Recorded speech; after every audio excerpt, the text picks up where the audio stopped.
Ladies and gentlemen, welcome to Liberate Africa. Once again, I have Dr. Aluya with me. Dr. Aluya is one of the brilliant doctors we have in New Jersey, and he's done a lot of work in civil rights, in the diaspora. He's everywhere. So today, welcome back to the show, Dr. Aluya. Well, thank you. It's a pleasure. So, Dr. Aluya, what makes you Dr. Aluya? Tell us about yourself, as in, you've been a doctor for a long time and you've achieved so much. What is the thing that makes you who you are today? Well, that's a loaded question. Like, who is Dr. Aluya? Well, Dr. Aluya is a Nigerian-born physician that, as usual, the people often describe me as. I was born in Benin City, in the defunct Bende State. Yeah. In the defunct Bende State, Nigeria, that is now Edo State. So my father is from Delta now. My mom is from Edo State. So I was born in Benin City. My dad was in the military, so they moved all around.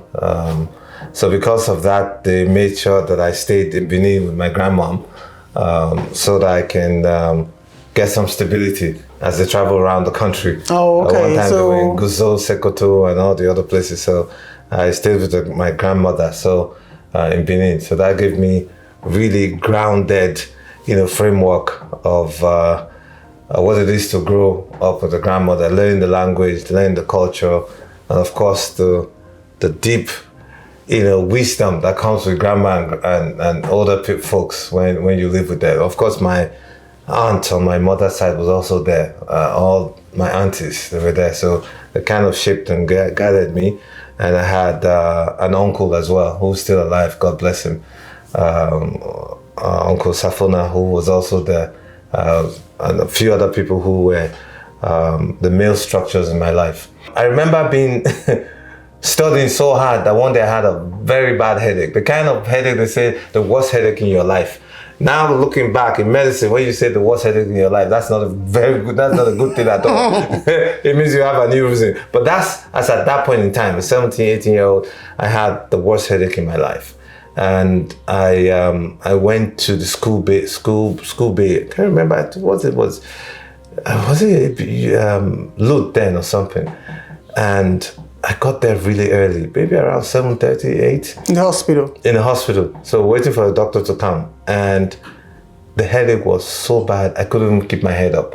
So I was laying, down. From 8, 9, 10, 11, the doctor didn't show up. And by the time he came out, it was 11:30. And he saw me for maybe just 2 minutes or so and wrote me Panadol. Bye-bye. Nothing, no test, nothing.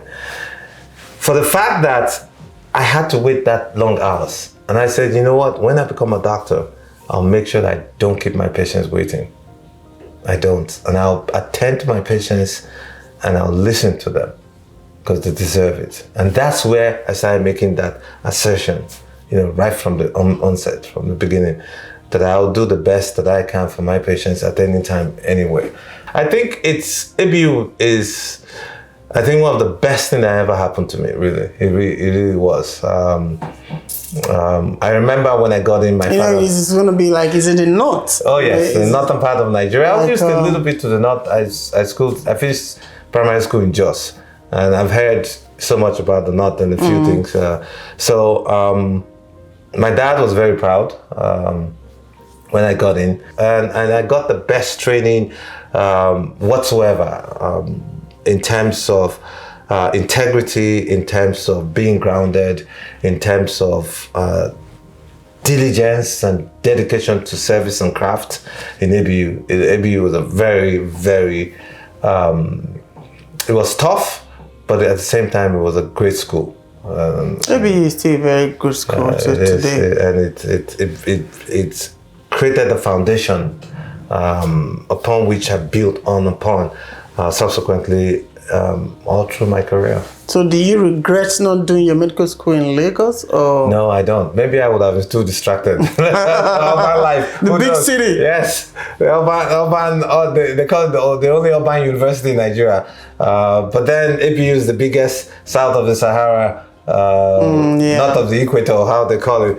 But then the core principle then was just straight work and dedication to work and everything. And not just that, we came in when they were doing the semester system in ABU. It was tough. We had some real difficult times. That transition from what they call the almighty, the three-tier system that did to semester system. That's what ABU was a transition period for most schools. I don't know if they still, if other schools adopted the semester system, but I got to know about the semester system from ABU. My next question is, how were you able to pass through those difficult times, and what did you learn? How would you learn from those difficult times? How does it make you the man that you are today? Well, like I said, I had the foundational grounding, from a military background, my dad. They instilled that in me, and then, of course, my mom as well.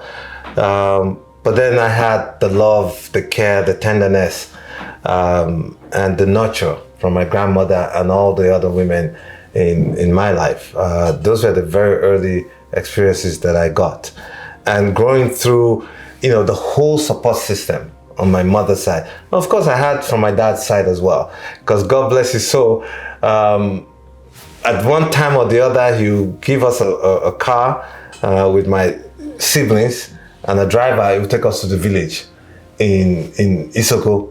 You understand? It comes from Okwa Isoko. And the insecurity wasn't like the way it is now. I mean, there were issues about stuff, but listen, this is a soldier man with uniform driving kids to school. So with that, and when you were kids, we didn't know, I remember driving, going through Night Mile, and they're like, oh, Night Mile, people fall there. Those are the only things we heard about. We're just so excited in going home, especially for long holidays.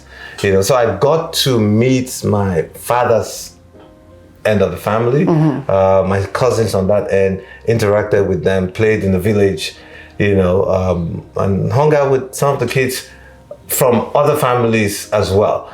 I got to know the traditions from Okwa Isoko. It was in Okwa Isoko I learned to ride a bike. I remember riding. Oh, in the village? Yeah, in the village. you rode a bike with a long john. But that's what I'm saying. They didn't have safety issues. No, there was no safety issues. Even if we lived in the GRA then, I learned to ride those big bikes, and then came back riding chopper. You understand? In Enugu. So those were some of the experiences and the nurture that the whole community raised us at that point in time. You understand? So you were a child of the community, and everybody poured into you the great values that they have. You get? Yes. So, and those are the things that taught me. And of course, be nice, be decent, be contented, be disciplined, do your work, be respectful to yourself and to others and to other people's properties. So those are the values that help shape me into who I am now.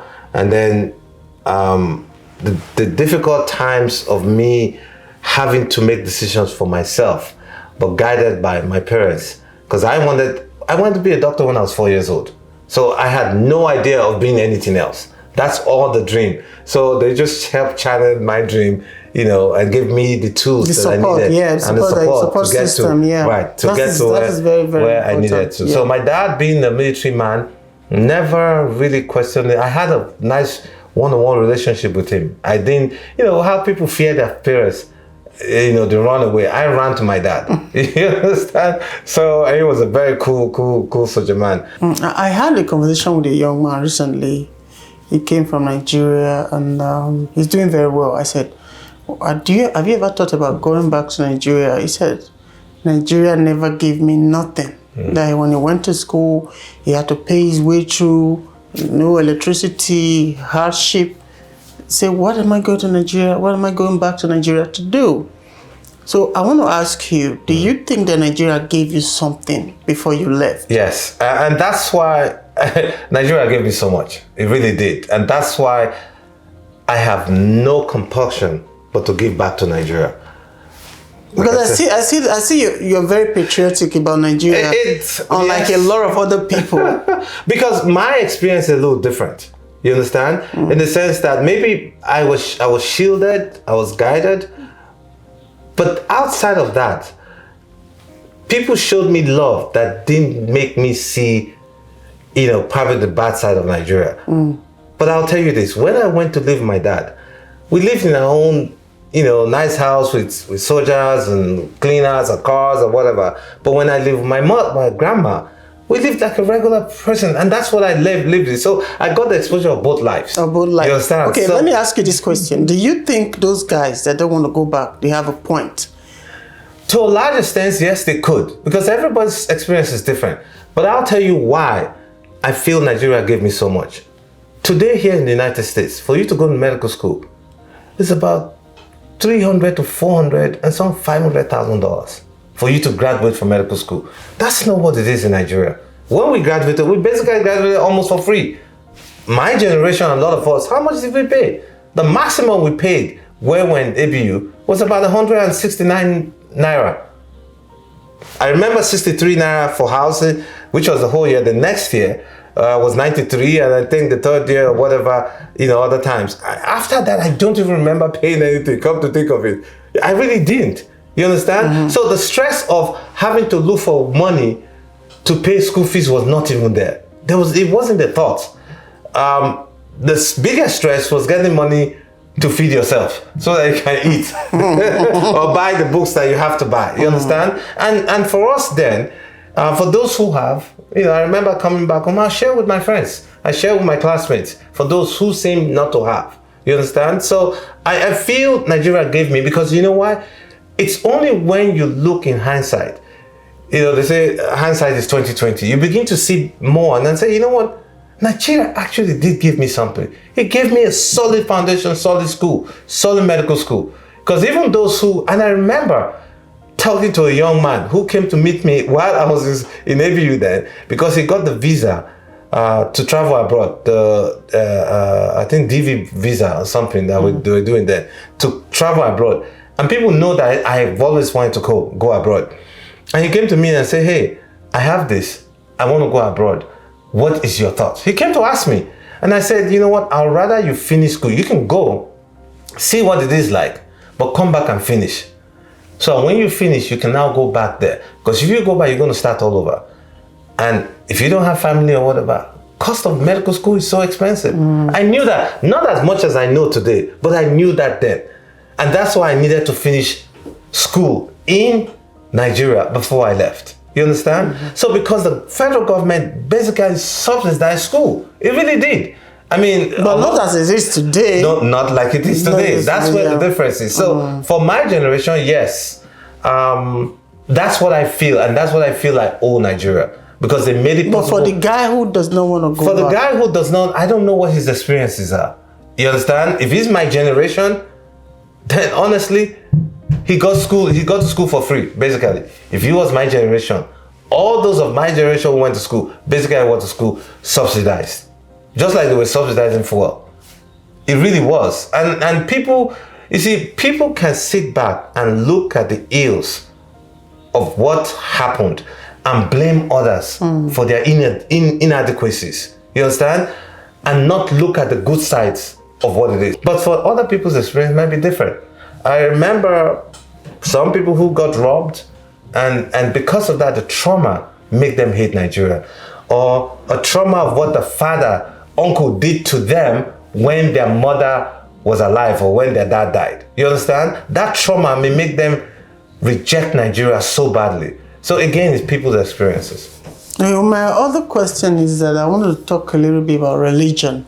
Do you think religion is part of the thing that have shaped who you become today? Yes, it was the foundation of what it is.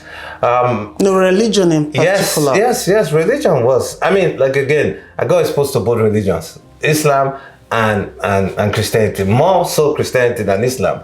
But it was the openness of it all. I had friends and it didn't matter. So, but growing up, I built on all of that. But now it's not religion that I concentrate on. I concentrate on spirituality. Because a lot of our parents, grandma did what she did, served God wholeheartedly with her life. But then how much? She didn't know how to read the Bible per se, because it was all written in English. And then they had the Edo Bible and all that. But they serve God with their heart and sincerity. That sincerity today is what's lacking in religion. That sincerity then, today, is spirituality. That's why in the house of God then, people give out of their sincere heart, out of the love that they have, God's kind of love, the agape kind of love. That is not existing in the church today, I think that in the church today is all about money. And because the artificial, materialistic stuff, Right. But at the end of the day, you as an individual, how do you see Nigeria right now? Well, some people may think I'm an optimist. I am an optimist. I see the good in everything. Because I always say this, no matter how bad things are, there are good fallouts of every bad thing. And so also the reverse.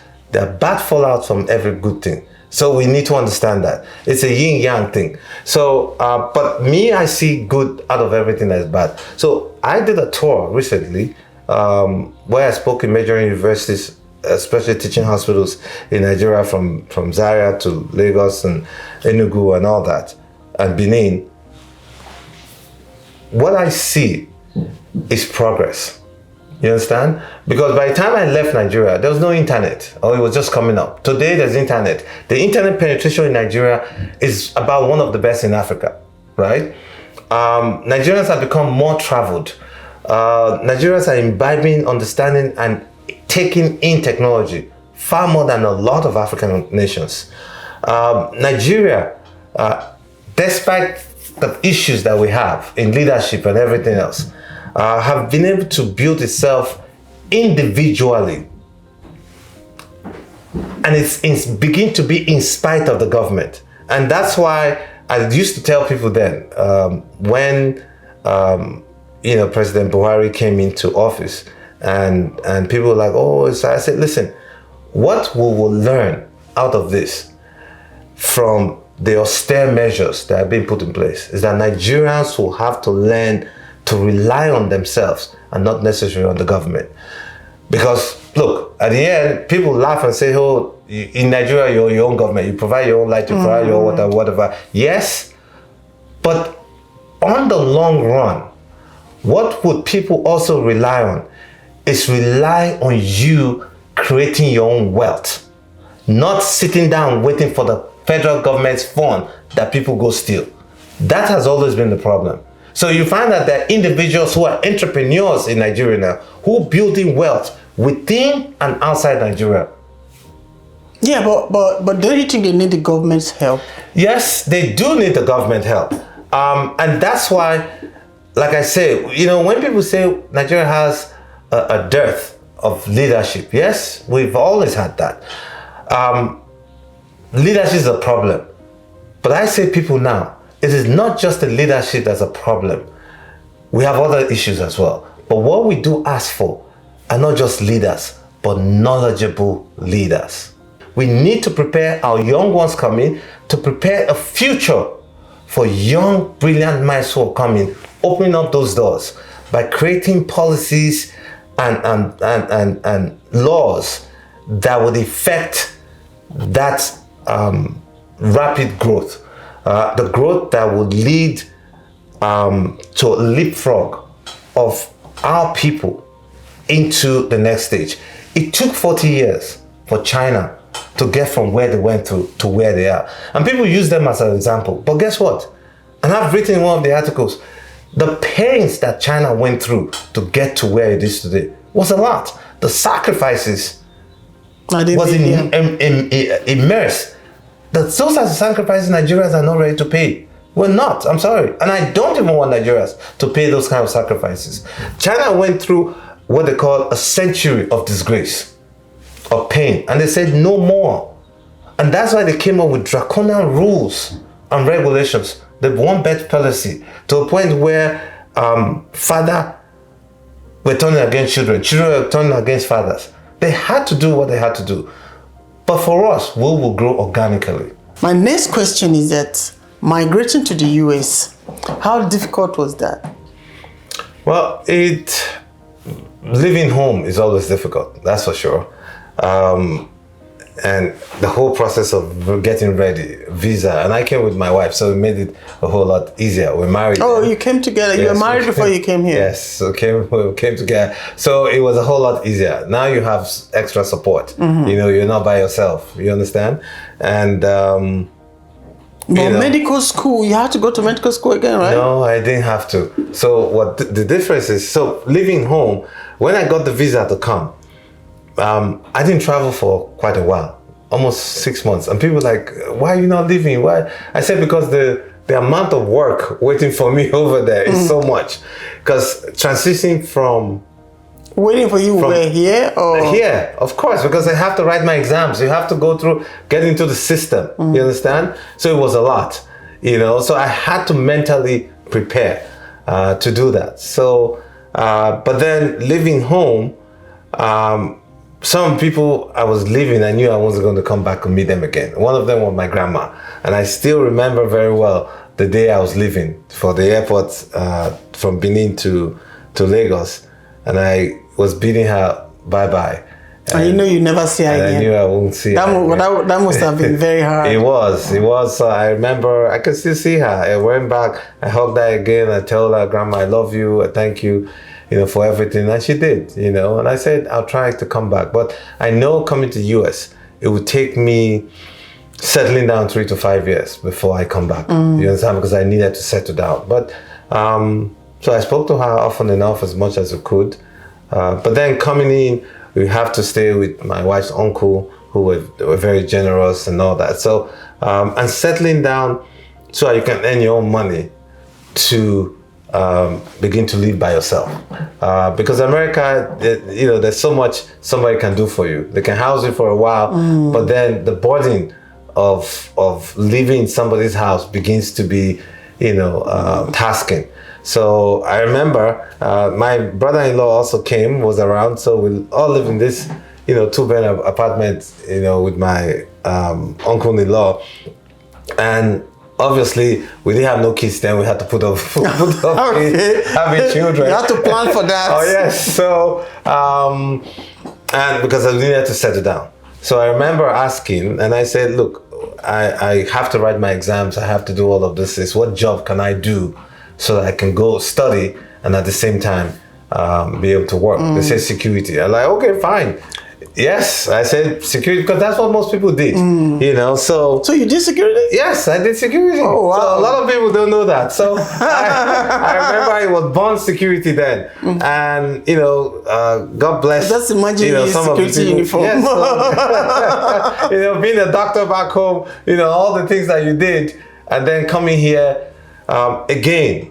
This is where like starting all over. Yes, this is where humility comes in. Most people think once you come abroad, it's just easy. You just gotta go quick and get yourself. Then I needed to, you know, start preparing for my exams.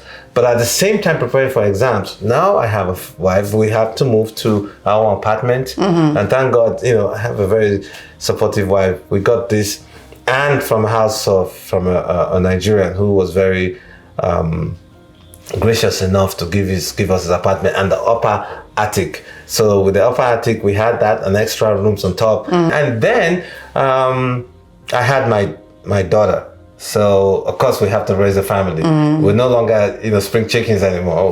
We're in America now. People asking, hey, you know. So I had my daughter Stephanie. I remember she had to work night shift, and I worked some shift. So we did it. And there was an hour interval where our neighbor downstairs will help watch Stephanie, and then will come in and take her, and I'll put her on my back because I'm used to putting babies in my back. I put her on my back, and bless her, she was a very gracious kid, didn't cry much.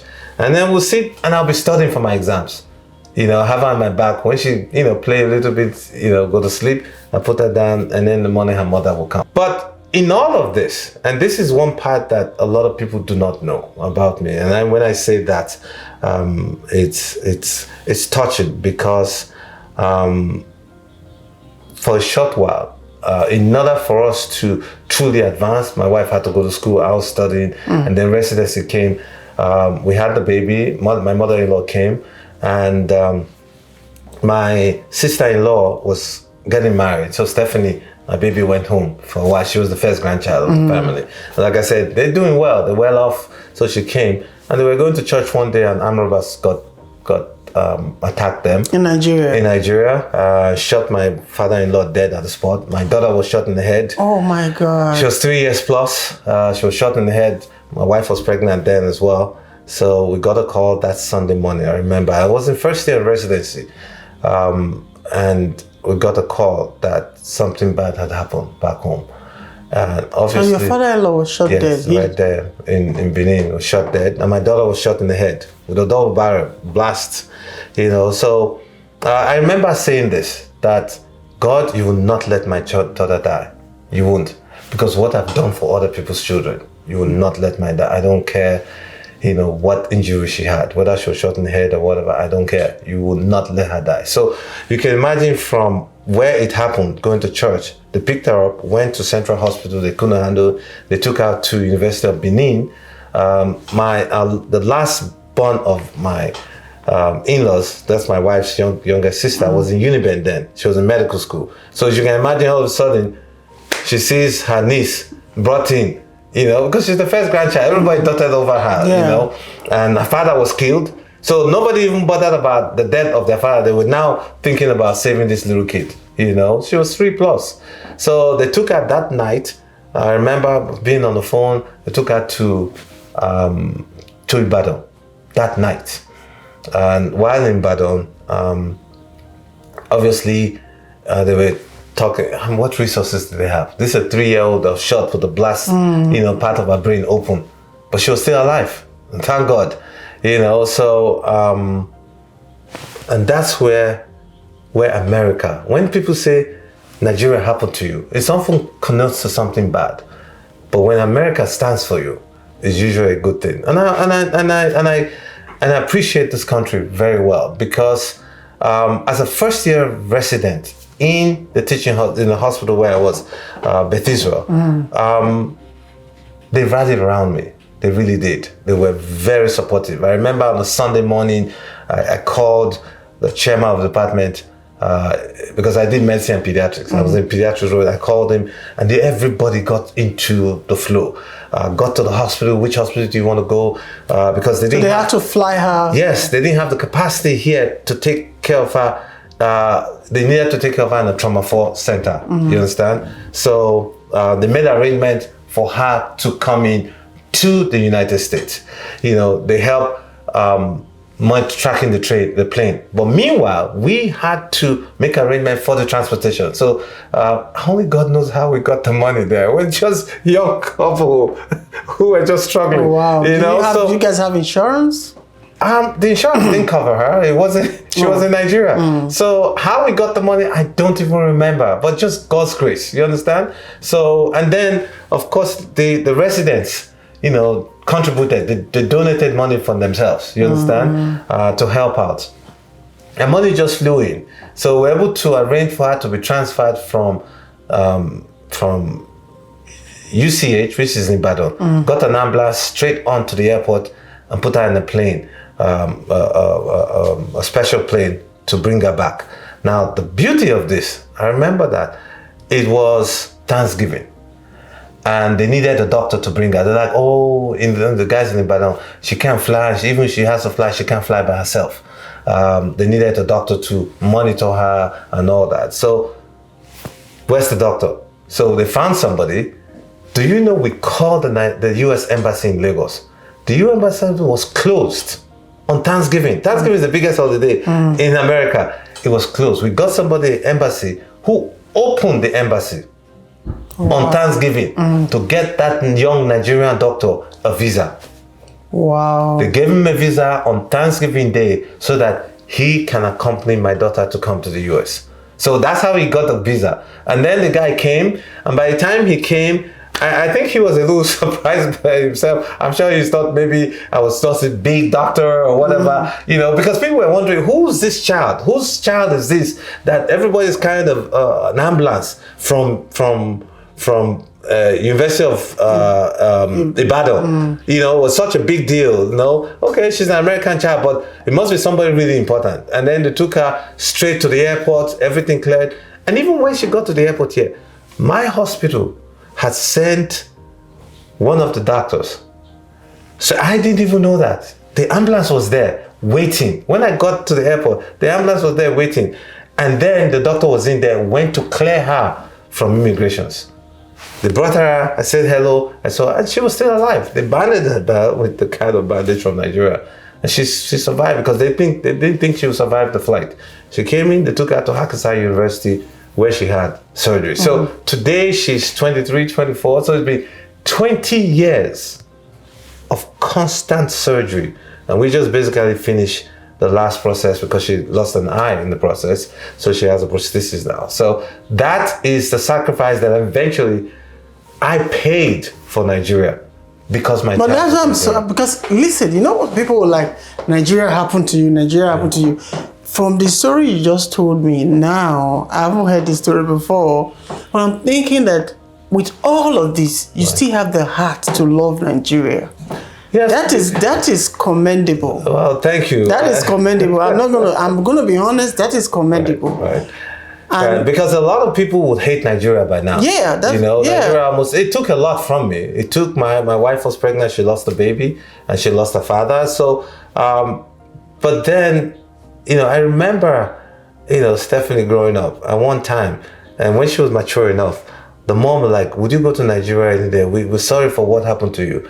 She said, Mom, it could happen to anybody, anywhere. And that's what, I think she was about 7 years old when she said that. So for coming from her, it taught us a lot of things. So in the whole process, the whole scenario, I learned a lot of things as well.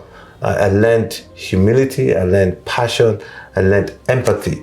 Being a pediatrician and a dog doctor, it gave me that wide scope as well. So why am I saying this? That my role, my job, is to create the opportunity for every child in Nigeria, God forbid that this thing will happen, will have the chance to have access to the kind of care that my child was able to get. Because if she wasn't here, she would be dead. That's very profound and that's very deep. So let's go into politics. I know right now there's a vacuum. I don't know what vacuum. There's a vacuum, and Nigeria is a country.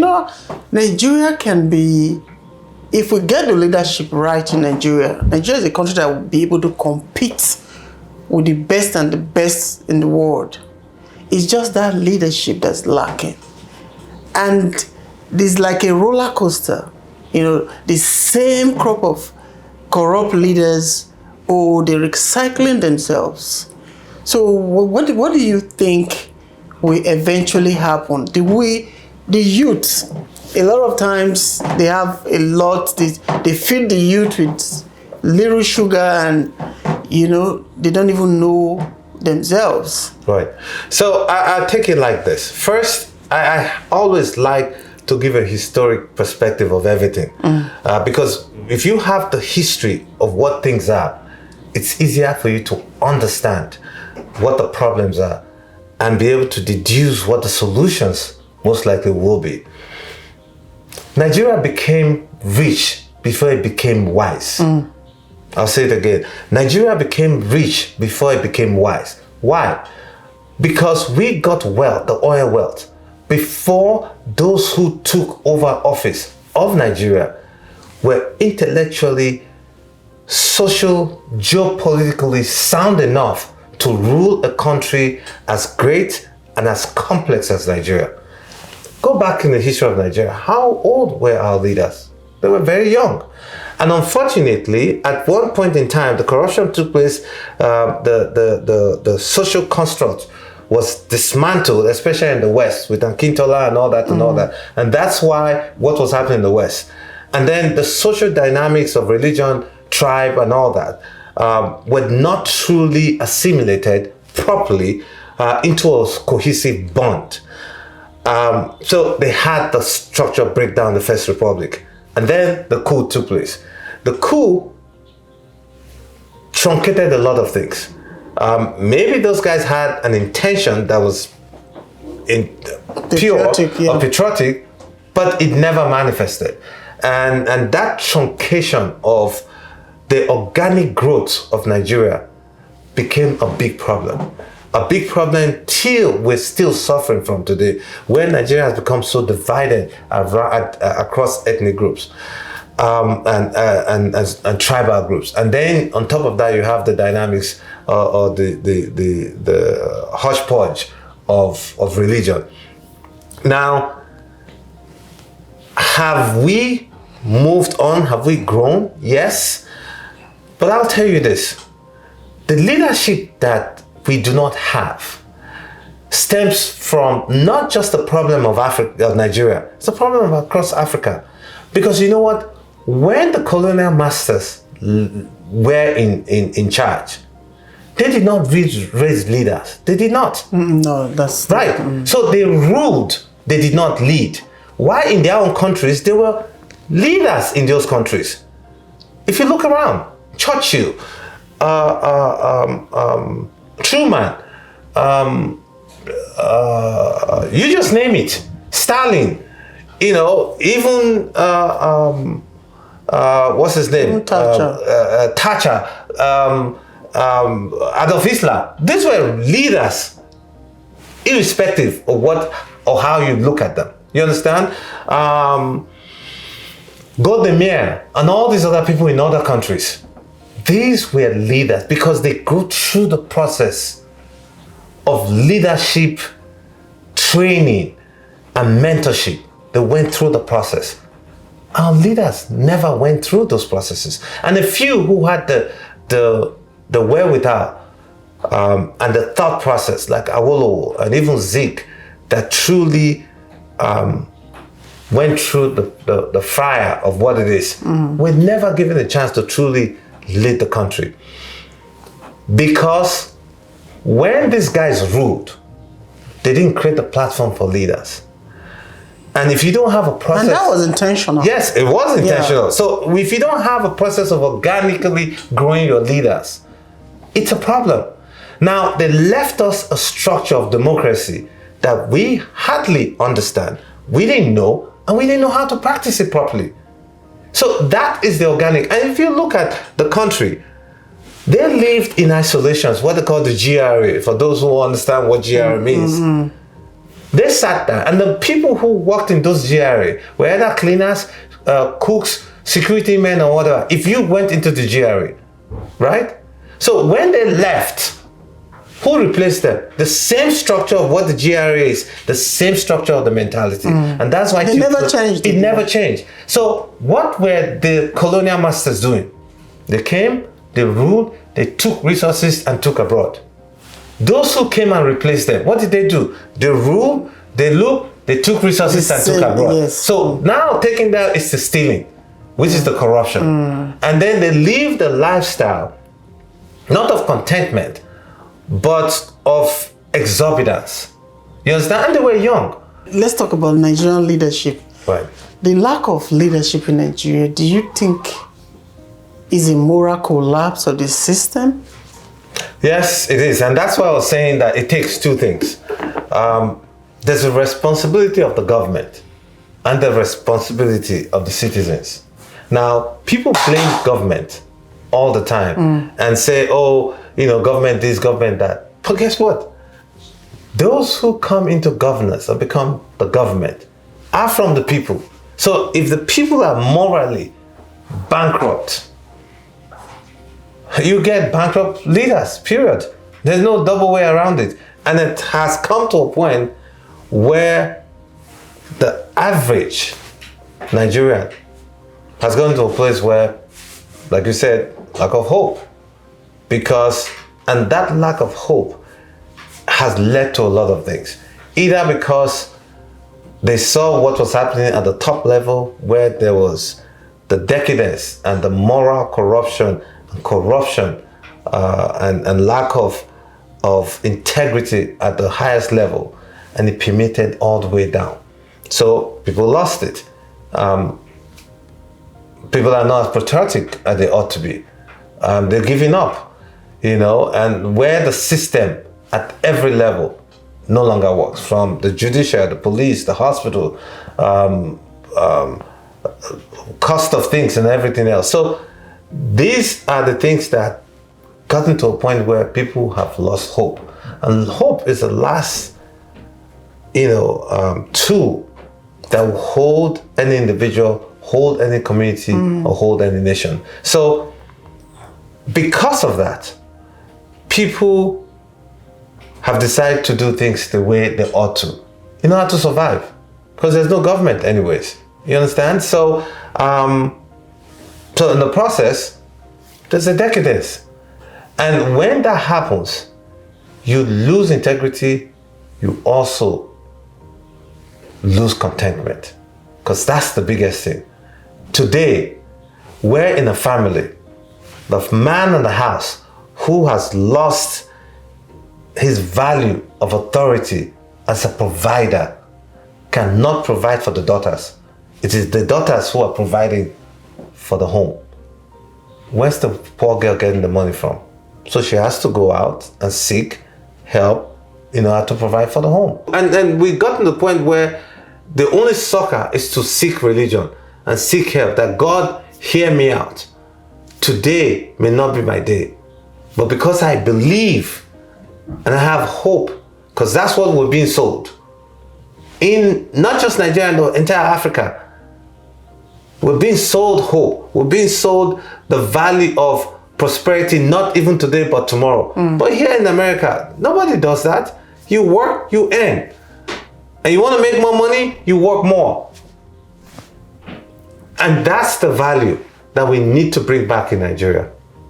So, I want to ask you this question. Everybody is talking about the Nigerian politics. Are you ready to go into leadership, in leadership position in Nigeria? I don't know how I'm going to frame the question because it's kind of tricky.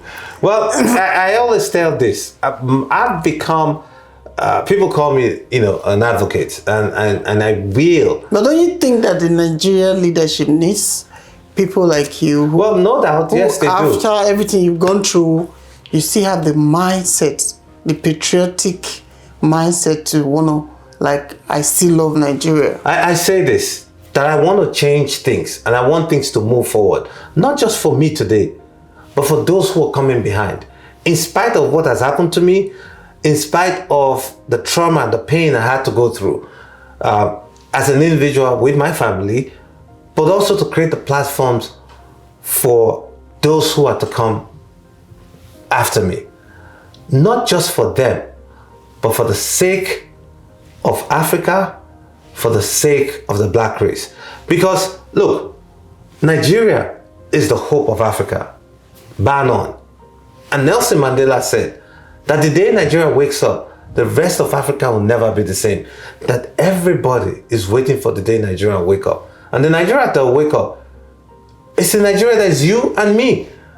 Supposedly, who are the knowledgeable ones, those who are exposed, and those who understand what the dynamics of the world is coming. Look, the US right now is going regional. They're taking on the hemisphere. And that's the mindset. And you see what's happening with NATO and Russia and China, the emergence of and multilateral powers across the globe. What would Africa, in a sense, be like in the future if we do not wake up today? If Nigeria do not truly wake up to its role? And I'll tell you this, and I say God forbid, that if we're not careful, what happened in 1884 and 1885 with the Berlin Conference will happen again. Because you know why? These superpowers that become multilateral will not fight themselves over Africa or Africa's resources. What they'll do, they'll sit back and negotiate. They'll share Africa all over again. I mean, some parts will belong to Europe. West Africa is already there. Eastern part of Europe and Africa and the northern part will belong to Russia or China, and the southern part will belong to America. We hear what's going on with the Loboto corridor and all the whole thing. So we cannot sit aside and watch these things happen. That my children, your great-grandchildren will live in a world where they're divided again. So to your question, would I get into politics? Yes, I will. You know why?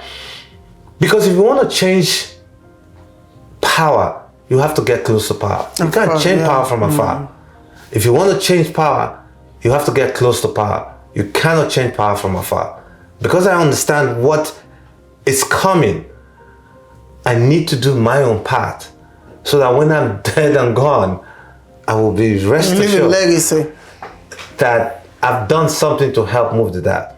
Some of people have heard me say this, that people put the effort from Marcus Garvey to Booker Washington to Martin Luther King and all the other people who created the platforms for me and you to be able to sit today, own a house, drive our cars and all that.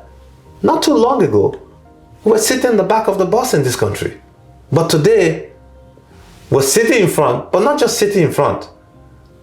We're riding those buses. Not just riding those buses, we're owning cars. And like I say, owning beautiful cars, owning homes, building businesses.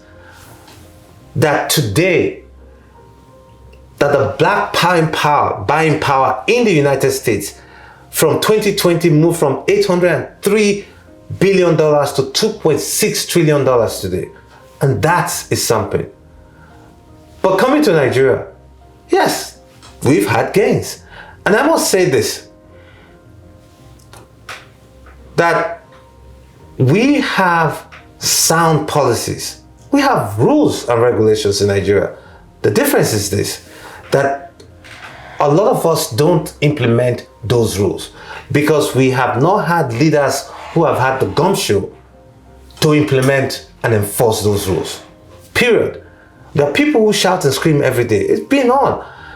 And because of military rule, where, things can happen to you and you disappear and all that, yes, it was hard. But when the democratic rule, the Fourth Republic, so it's different. So, you know what? And I say this, I give Tinubu some credit to the point that he has come out with foundational policies that are creating some changes. Nigeria's used to be the biggest economy in Africa. Today is about the third, after South Africa, Egypt, and Nigeria. Our GDP today is what? 285 billion to about 325 billion dollars, right? With the GDP per capita about $2,500. But I'll tell you this: the economic growth that was projected 2024, 2025 was about 3.9. Today, it's about 4.2.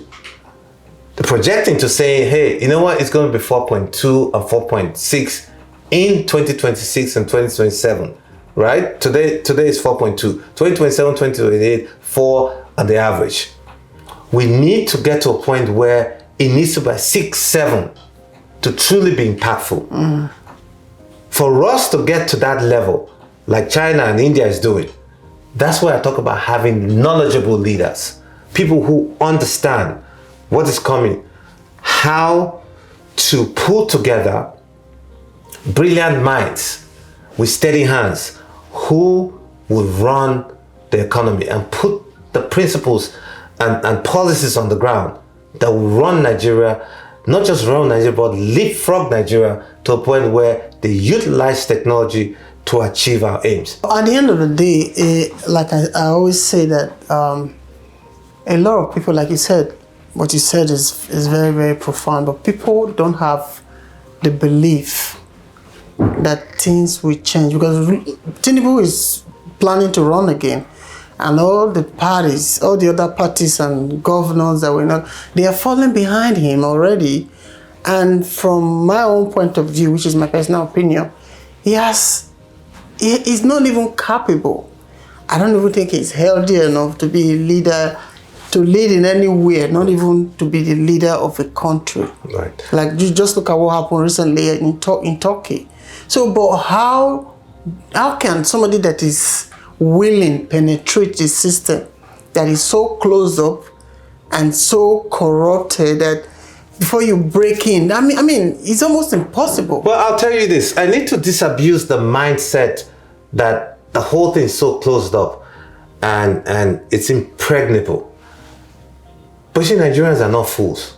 They understand what's going on. I know everybody right now have been pushed to, right. to the wall. So the Nigerians know what's going on. Those Nigerians are home and those abroad. They grumble. They say stuff. They understand. What is needed is that one individual who is able to create a message, the message that will resonate to the average Nigerian and give them a sense of hope again. You see what Peter Obi did in his capacity, where people felt that there was a chance once more to truly open the door for great leadership. Maybe Peter Obi is like the Peter of the Bible, right? Mm-hmm. Or like the John the Baptist of the Bible. Is a forerunner for the person who will truly come, because he had made it shown that it's possible. When that Messiah truly come, then that Messiah hopefully will truly carry the message, and everybody will ride around him. No, that Messiah can be you. Well,